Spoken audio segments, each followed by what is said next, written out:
ইমাম মালিক রাহমাতুল্লাহি আলাইহি বলেন, তুমি যে তোমার হাতে লিখেছো একটা হাদিস কি তুমি বলতে পারবা? এবার ইমাম শাফি রাহমাতুল্লাহি আলাইহি হাতটা মুষ্টিবদ্ধ করে একটা দুটা না, তিনি শুরু থেকে শেষ অবধি পর্যন্ত 127টা হাদিস বলেছেন। তিনি সঙ্গে সঙ্গে 127টা হাদিস সনদ এবং মতন সহ শোনায়া দিছে। এ হলো স্মৃতিশক্তির বরকত। সুবহানাল্লাহ। আর কি মনে থাকে আমরা আপনারা বলে? এক বুজুর্গ কথায় কথায় সন্তানরে নিজের ছেলেকে বলে, বাবা এটা এইভাবে করো বরকত হবে, ওইটা ওইভাবে করো বরকত হবে। তো একদিন ওই বুজুর্গের ছেলে বলতেছে, বাবা প্রত্যেক কাজেই খালি বরকত বরকত করেন, আসলে বরকতটা কি আমার একটু বুঝান তো। যে প্রশ্নটা আমাদের যে আসলে বরকতটা কি, কি বলেন ঠিক কিনা? সব সময় তো খালি বলি ভাই একটু দোয়া করেন আল্লাহ যে বরকত দেয়, আল্লাহ যে বরকত দেয়, সব ক্ষেত্রে আমরা বলি বরকতটা কি। তো এই বুজুর্গ এই ছেলেরে দইরা নিয়া ওই বাড়ির আঙিনার পাশে একটা টিউবওয়েল আছে, পানির টিউবওয়েলের কাছে নিয়ে গেছে, কয় এটার দিকে ভালো করে দেখ, এটা হইলো বরকত। সুবহানাল্লাহ বলে। তো এই ছেলে বলতেছে, বাবা এই টিউবওয়েল তো এটা অনেকদিন আগ থেকে দেখতেছি, এর মধ্যে আবার কি বরকত আছে? কয় তোর বয়স হচ্ছে 20 বছর, আর তোর জন্মের আগে আমি এই টিউবওয়েলটা আমার বাড়ির এই জায়গায় গাড়ছিলাম, আজ অব্দি এখানে আছে, কোনোদিন নষ্ট হয় নাই, এটাই হলো বরকত। সুবহানাল্লাহ। ছেলেরে বুঝাইতেছে 20 বছর হয়েছে তোর বয়স, তোর জন্মের আগে এই টিউবওয়েলটা এনে গাড়ছিলাম, আজ অব্দি ঠিক আছে, পানি দিচ্ছে, এর মধ্যে কোনোদিন নষ্ট হয় নাই। সুবহানাল্লাহ। এটা হচ্ছে বরকত। মানে অল্প জিনিসে আপনি সুখ, আধিক্যতার মধ্যে বেশির মধ্যে সুখ নাই। সব জিনিসই বেশি হইলে সুখ পাইবেন এই কথা ঠিক না। যেমন কথার কথা একজনের বেতন 6000 টাকা, সে মনে মনে ভাবে আর 1000 টাকা যদি বেতন বেশি হইতো মনে হয় আমার সুখটা একটু হইতো। যার 6000 টাকা বেতন সে বলে যদি আমার 7000 হইতো তাহলে আমার প্রয়োজনটা মিটত। যার 7000 সে বলে যদি 8000 হইতো, যার 8000 সে বলে যদি 9000 হইতো, যার 9000 সে বলে যদি 10000 হইতো, যার 1 লাখ সে বলে যদি 2 লাখ হইতো। মানে যত আপনার চাহিদা ততই চাহিদা বাড়তে থাকবে, প্রয়োজন পূর্ণ হবে না। দুনিয়াটা এমন, রাসূল আকরাম সাল্লাল্লাহু আলাইহি ওয়াসাল্লাম বলেছেন, একমাত্র মানুষের মুখে মাটি ছাড়া দুনিয়ার কোনো আসবাবপত্র দিয়া, স্বর্ণ অলংকার দিয়া, ধন সম্পদ ঐশ্বর্য দিয়া, সুখ শান্তি দিয়া মানুষের তৃপ্তি মিটানো যাবে না। একমাত্র মানুষের তৃপ্তি মিটবে মাটি দিয়া। যেদিন মারা যাইবেন, আত্মীয় স্বজন যেদিন মাটি মুখে দিবে সেদিন তৃপ্তি মিটবে। হাদিসে কথাও আছে, কোন মানুষকে যদি এই আসমান এবং জমিনের মাঝখানে টোটাল ফাঁকা জায়গাটা ভর্তি করে স্বর্ণ দিয়ে দেওয়া হয়, সে ভাববে যদি আরেকটা এমন দুনিয়ার সমান স্বর্ণ ভর্তি দুনিয়া পাইতাম। কি বলেন ঠিক কিনা? যার ব্যাংক ব্যালেন্স আছে 5 লাখ টাকা, সে কয় আর যদি কষ্ট করে 10 লাখ টাকা জমাইতে পারতাম। যার 10 লাখ আছে সে বলে যদি কষ্ট করে 20 লাখ জমাইতে পারতাম। আশা আকাঙ্ক্ষার শেষ হচ্ছে না। তাহলে এই আধিক্যতা, সম্পদের অনেক প্রাচুর্যতা, সম্পদের বেশি পরিমাণে সম্পদ বেশি হওয়া, এর মধ্যে সুখ নাই। সুখ হচ্ছে বরকত। সুখ কোথায়? বরকতে সুখ। বলেন সুখ কোথায়? এই কথাটা বুঝলে তাহলে আমার কথাটা সামনে বুঝবেন। আধিক্যতায় সুখ নেই, সম্পদের প্রাচুর্যতায় সুখ নেই, সুখ হচ্ছে বরকত। আপনার জিনিস কম হোক, টাকা কম হোক, বেতন কম হোক, বরকত হলে এটার মধ্যে সুখ বেশি। সুবহানাল্লাহ বলেন। যেমন আমাদের 2টা কান আছে, কি বলেন আছে কিনা? আমরা শুনি, আমাদের বিবেক আছে, আমরা অনুধাবন করি, বুঝি, স্মৃতিশক্তি আছে, আমরা স্মরণ রাখতে পারি, মনে রাখতে পারি। কিন্তু গত শুক্রবারে রাতে কি দিয়ে ভাত খাইছেন কয়জনে বলতে পারবেন? স্মরণ শক্তি কতদূর আছে? বেশি দিনের কথা তো বললাম না। গত শুক্রবারে রাতে কি দিয়ে ভাত খাইছেন? নিজের ঘরেই তো খাইলেন, নিজেই বাজার করলেন, নিজের বিবিই তো রান্না করলো, কি খাইছেন বলেন? এই হলো আমাদের স্মরণ শক্তি। তাহলে স্মরণ শক্তি আছে কিন্তু বরকত নাই। সুবহানাল্লাহ বলেন। কিন্তু আমাদের আকাবির যারা ছিলেন তাদের স্মরণ শক্তি ছিল, বরকত ছিল। দেখুন হযরতে আবু হুরায়রা রাদিয়াল্লাহু তাআলা আনহু, উনি একজন মাশহুর একজন সাহাবী, প্রসিদ্ধ একজন সাহাবী। নবীজি সাল্লাল্লাহু আলাইহি সাল্লাম দরবার থেকে উনি বিচ্ছিন্ন হতেন না, শুধু এজন্য যে আমি যদি নবীর দরবার থেকে একটু দূরে যাই আর এর ফাঁকি যদি আল্লাহর রাসূল কোনো হাদিস বলে ফেলে আর আমি আবু হুরায়রা যদি না শুনতে পাই, তাহলে এটা আবার কেমন জীবন হইল। উনি সব সময় নবীজির পেছনে লেগেই থাকতেন। নবীর পরিবারের সদস্য যাদেরকে বলা হতো তাদের থেকেও এত হাদিস রাওয়ায়াত নাই, যত বেশি হাদিস রাওয়ায়াত হয়েছে আবু হুরায়রা থেকে। ওনার স্মৃতি শক্তিতে কত বরকত ছিল দেখুন। হযরতে আবু হুরায়রা রাদিয়াল্লাহু তাআলা আনহুর স্মৃতিতে আল্লাহ পাক এত বরকত দিয়েছেন যে মারওয়ান ইবনে হাকাম একবার ওনারে দাওয়াত দিয়েছেন হাদিস শোনার জন্য। সুবহানাল্লাহ। মারওয়ান ইবনে হাকাম নবীজি সাল্লাল্লাহু আলাইহি ওয়াসাল্লামের প্রিয় সাহাবী। হযরতে আবু হুরায়রা রাদিয়াল্লাহু তাআলা আনহুকে দাওয়াত করলেন নবীজির জবান থেকে। তিনি জীবনে কিছু হাদিস শ্রবণ করেছেন, যে হাদিসগুলো উনি মুখস্থ রেখেছেন, ওই হাদিসগুলো শোনার জন্য বাড়িতে দাওয়াত করে নিয়ে ভালো করে খাওয়াইলেন। খাওয়ানোর পরে ওনাকে বলতেছেন, হযরত জি আসলে আপনারে দাওয়াত করে আনছি আপনার জবান থেকে কিছু হাদিস শুনবার জন্য। সুবহানাল্লাহ। আর ওদিক দিয়া পর্দার আড়ালে দুইজন লোক বসাইছে, রাইটার, লেখক, যে আবু হুরায়রা যা বলবে তোমরা পেছন থেকে তা লিখবা। সুবহানাল্লাহ। একটা কথাও যেন না ছুটে। বিজ্ঞ দুইজন রাইটার, বিজ্ঞ দুইজন লেখক পর্দার আড়ালে বসাইছে, আবু হুরায়রা যা বলবে তোমরা তা লিখবা। মারওয়ান ইবনে হাকাম আবু হুরায়রা রাদিয়াল্লাহু তাআলা আনহুর সামনে বসে নবীজির জবান থেকে নিষ্কৃত বাণীগুলো সুন্দর করে শুনতেছিলেন। একটা দুটা নয়, শতের ঊর্ধ্বে তিনি হাদিস একই মাজলিসে শোনালেন। সাহাবীর জবান থেকে হাদিসগুলো শুনে মারওয়ান ইবনে হাকাম সন্তুষ্ট হয়ে গেছে। দীর্ঘ 1 বছর পার হওয়ার পরে আবার একদিন দাওয়াত দিতে আসলেন। এসে বলছেন, হযরত জি আপনি আমার বাড়ির দাওয়াত কবুল করেন। আবু হুরায়রা রাদিয়াল্লাহু তাআলা আনহু ওনার বাড়ির দাওয়াত কবুল করলে খানাদানা শেষে ওনাকে এক জায়গায় বসায় বলতেছেন, হযরত আপনার কাছে আবেদন হচ্ছে, গত বছর যে হাদিসগুলো আমারে শোনাইছিলেন আল্লাহর রাস্তে ওই হাদিসগুলো আজকে আমারে শোনান। মারওয়ান ইবনে হাকাম গত বছরের মতোই ওই দুইজন রাইটারকে আলাদা করে রাখছে পর্দার আড়ালে, যে আজকেও লিখবা। আবু হুরায়রা তার জবান থেকে যতগুলো হাদিস বলবে তা তোমরা লিপিবদ্ধ করবা, তোমরা কাগজে লিখবা। আবু হুরায়রা রাদিয়াল্লাহু তাআলা আনহু গত বছর যে নিয়মে হাদিসগুলো শোনাইছিলেন সনদ এবং মতন সহ, এই বছর 100 ঊর্ধ্বে হাদিস শোনালেন। এবার মারওয়ান ইবনে হাকাম বলে, আল্লাহর কসম আবু হুরায়রা রাদিয়াল্লাহু তাআলা আনহু আমার বাড়ি থেকে বিদায় নিলে আমি ওই দুইজন রাইটারকে আমার কাছে ডাকলাম। গত বছরের খাতা আর এই বছরের খাতা মিলায় দেখি হুবহু এর মধ্যে বিন্দু মাত্র বেশ কম নাই। গত বছর 100 ঊর্ধ্বে হাদিস যিনি শোনাইছিলেন আজকেও আমার দরবারে 100 ঊর্ধ্বে হাদিস শোনাইছেন। গত বছর যে সিরিয়ালে শোনাইলেন আজকের এই দিনেও সিরিয়াল অনুযায়ী শোনাইলেন, একটা হাদিসও এদিক সেদিক হয় নাই। এই হলো স্মৃতি শক্তিতে বরকত। সুবহানাল্লাহ। আর আমরা স্মৃতি শক্তির বরকত হচ্ছে গত শুক্রবারে রাতে কি দিয়ে ভাত খাইছেন তাও বলা যায়। কি বলেন, ঠিক কিনা?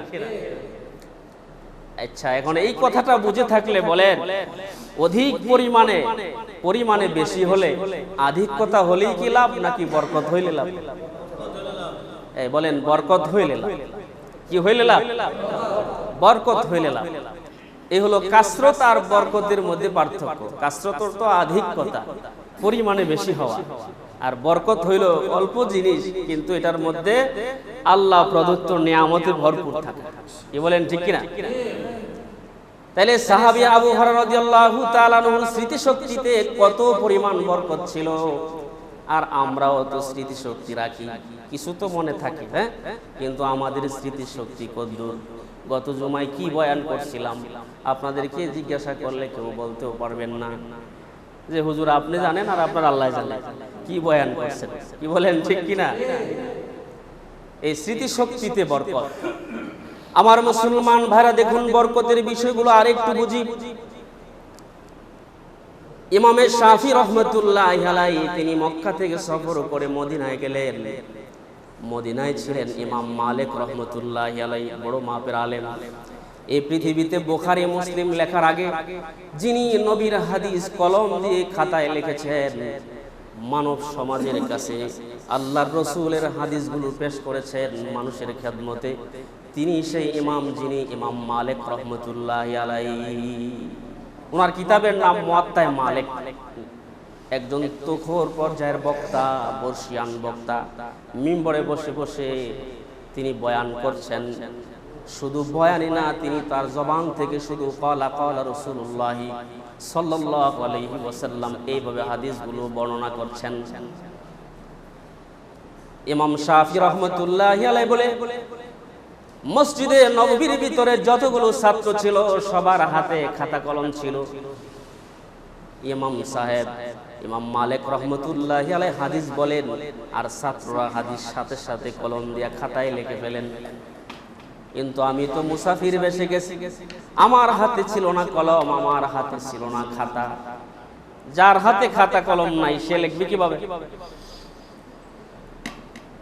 আমার মুসলমান ভাইরা লক্ষ্য করে শুনুন, ইমাম শাফি রহমতুল্লাহি আলাইহি বলেন, আমি ভাবতেছিলাম উনি এত সুন্দর করে নবীর হাদিসগুলো বর্ণনা করছেন, এগুলো কিভাবে আটকানো যায়, কিভাবে ধরে রাখা যায়।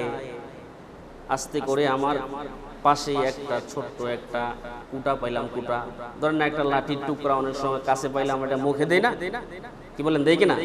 কোনো কিছু টুকরা ভালো দেখলে আমরা এটা মুখে দেই, কামড়াই, কত কিছুই তো করি। উনি একটা কুটা পাইছেন, এটা নিয়ে মুখে দিয়া মুখের থেকে বাইর করে হাতে লেখা শুরু করছে। হাতে লেখতেছে। কিন্তু যিনি বক্তা ইমাম মালিক রহমতুল্লাহি আলাইহি, ওনার দৃষ্টিতে পড়ছে যে এই বেচারা হাতে লেখাটা। আলোচনা শেষ করে ইমাম শাফিকে ডাকতেছেন, এ মিয়া এদিকে আসো, বাড়ি কোথায়? কয় মক্কা থেকে এসেছি। কয় কেন এসেছেন? কয় আসছি মদিনায় একটু সফর করতে আসছি, রাসূলের রওজা জিয়ারত করতে আসছি। তো এখানে কি করতেছিলেন? কয় আপনি যে হাদিস বলতেছিলেন, সব ছাত্ররা হাদিস লিখতেছিল, তো আমি একটু লিখতেছিলাম। কয় তো তুমি কিসে লিখেছো? কয় হাতে। কয় দেখি তোমার হাত। হাতটা বাড়ায় দিছে। সুবহানাল্লাহ।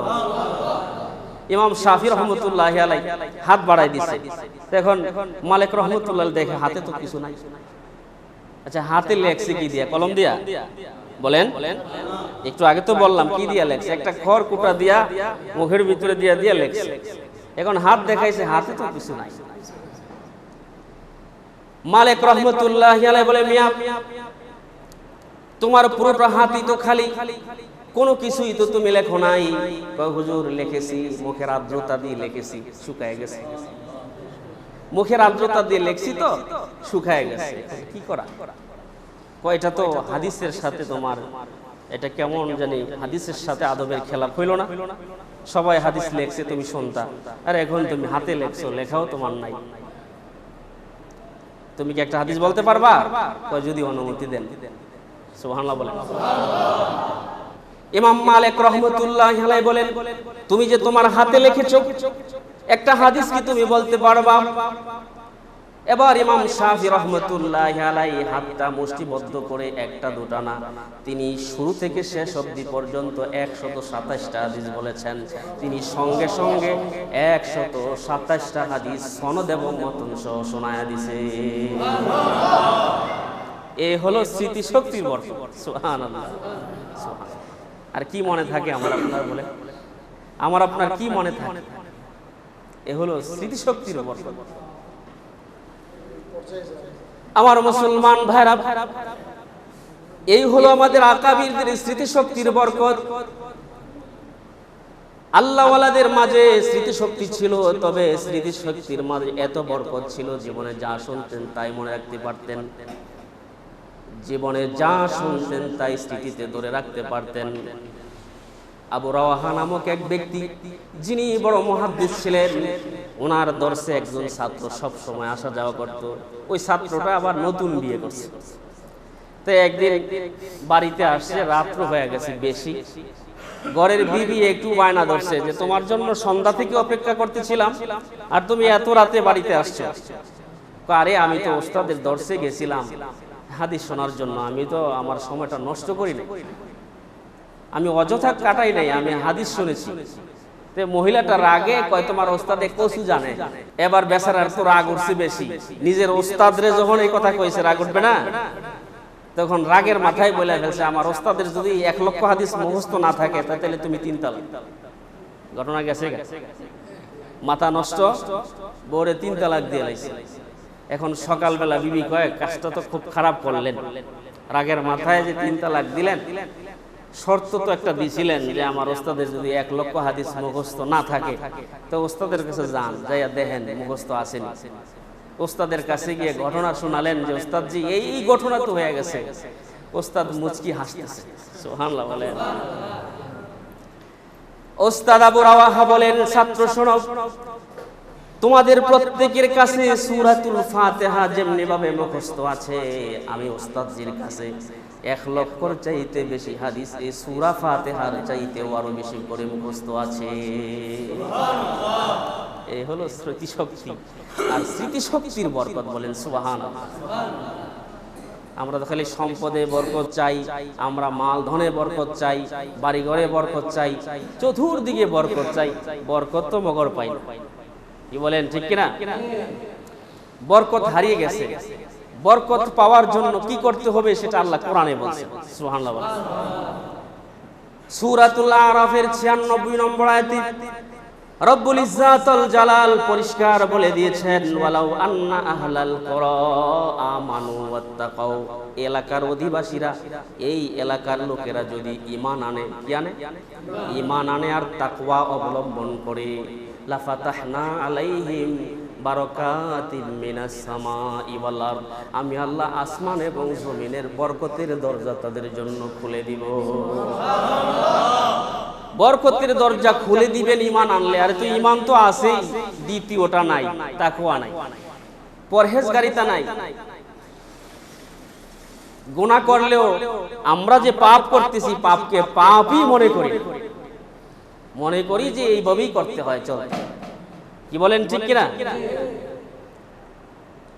সম্পদে বরকত চাই, সন্তানাদিতে বরকত চাই, বরকত তো মগর পাই। দেখুন আমাদের এক আকাবিরের কথা শোনাই, জুনায়েদ বাগদাদী রহমতুল্লাহি আলাইহি। ওনার কাছে গিয়ে ওনার ছাত্র বলতেছে ওস্তাদ জি নিয়ত করছিলাম হজ করব, কিন্তু টাকা পয়সা নাই। তো ওস্তাদ পকেটে হাত দিয়া একটা দিনার বাইর করছে। দিনার মানে 1 টাকা, ওই দেশের 1 টাকা বাইর করছে। কয় বেটা নে হজ করে যা, 1 টাকা দিছে। সুবহানাল্লাহ বলেন। বরকত কারে কয় বুঝেন? টাকা দিছে কয় টাকা? 1 টাকা দিছে, কয় যা হজ করে। 1 টাকা লয়া যাইতেছে। তো এই ওস্তাদজির বাড়ির পাশে গিয়া দেখে রাস্তায় একটা কাফেলা আসতেছে। তো গিয়ে সালাম দিলেন, সালামের জবাব দিলে জিজ্ঞাসা করে ভাই আপনারা কোথায় যাবেন? আমরা জিজ্ঞাসা করি না নতুন মানুষ দেখলে? একদল মানুষ আসতেছে, জিজ্ঞাসা করে ভাই আপনারা কোথায় যাবেন? তো আমরা হজে যাচ্ছি। তো আমিও তো নিয়ত করছিলাম। ওস্তাদজি 1টা টাকা দিছে, 1টা দিরহাম দিছে। তো যাই দেখি পায়ে হাঁটা শুরু করছে। সুবহানাল্লাহ। এই কাফেলার সরদার বলে মিয়া পায়ে হেঁটে তোমার হজ করা লাগবে না। আমাদের এই কাফেলার এক সাথী অসুস্থ, তারে দূরবর্তী এক বস্তিতে রাইখা আসছি, তার ওটটা খালি। তুমি যদি হাইটা না গিয়ে আমাদের ওট দিয়ে আমাদের সঙ্গে যাইতা তাহলে তো ভালোই হইতো। টাকা কয়টা সাথে আছে? 1 টাকা। আচ্ছা দুপুর বেলার খাওয়ানোর জন্য তো টাকা খরচ হওয়ার কথা, তাই না? ভয়ে ভয়ে উঠছে, ওটে উইটা রওনা দিছে। এখন এই কাফেলার যিনি লিডার উনি বলতেছে টাকা টোকা আমাদের কাছ থেকে নিস, এই মেহমানাতে নিস না। সুবহানাল্লাহ। উনি পথিক, উনি মেহমান। আমার মুসলমান বাড়ায় মেহমানকে এলাকা থেকে মেহমানদারি করে করে নিতে নিতে মক্কা মদিনা সফর শেষে আবার যখন তিনি চলে আসবেন, ওই সময় তিনি তাদের সঙ্গে চলে আসছেন। 1 টাকা এখনো খরচ হয় নাই। সুবহানাল্লাহ। এখনো ওস্তাদজির দেওয়া 1 টাকা খরচ হয় না, তিনি নিজের বাসায় এলাকায় চলে আসলে ওই কাফেলার লোকেরা বলতেছে ভাই এখান থেকে তো আপনারা নিছিলাম, নামেন হস্ত হয়ে গেছে। তিনি বাড়িতে যায় নাই, দৌড়ায় ওস্তাদজির কাছে গিয়ে বলতেছে আসসালামু আলাইকুম ওস্তাদজি, হস্ত কইরা চলে আসছি, টাকা আপনার একটা রইছে, যেটা দিছিলেন ওইটা রয়ে গেছে। কয় বেটা আমার টাকা আমার দিয়ালা। সুবহানাল্লাহ। জুনায়েদ বাগদাদী রহমতুল্লাহি আলাইহি বলেন আমার টাকা আমার দে। কয় এটার নাম বরকত। টাকা একটা পকেটে রইছে আর তার হজও হয়ে গেছে। সুবহানাল্লাহ। কোটি টাকার আধিক্যতা চাই, আরো চাই, আরো চাই, আরো দরকার। 50,000 বেতন, 1 লাখ দরকার, এত দরকার চাইেন না, বরকত চান। আর বরকত চাইতে হলে ঈমান আনয়ন করতে হবে। আসমান জমিন গ্রহ রবি চন্দ্র নক্ষত্র যিনি সৃষ্টি করেছেন তার উপর দৃঢ় বিশ্বাস, জান্নাত জাহান্নামকে বিশ্বাস করা, নবী রাসূলদেরকে বিশ্বাস করা। আর যদি তাকওয়া অবলম্বন করা যায়, আল্লাহ বলেছেন লাফাতাহনা আলাইহিম বারাকাতিম মিনাস সামাই ওয়াল আরদ, আসমান জমিনের সকল বরকতের দরজা আমি খুলে দিব। আল্লাহ পাক যেন আমাদের জন্য বরকত খুলে দেন, আর আমরাও যে সেই বরকত নিতে পারি আল্লাহ তৌফিক দেন। সকলে বলি আমিন। আসসালামু আলাইকুম ওয়া রাহমাতুল্লাহি ওয়া বারাকাতুহু।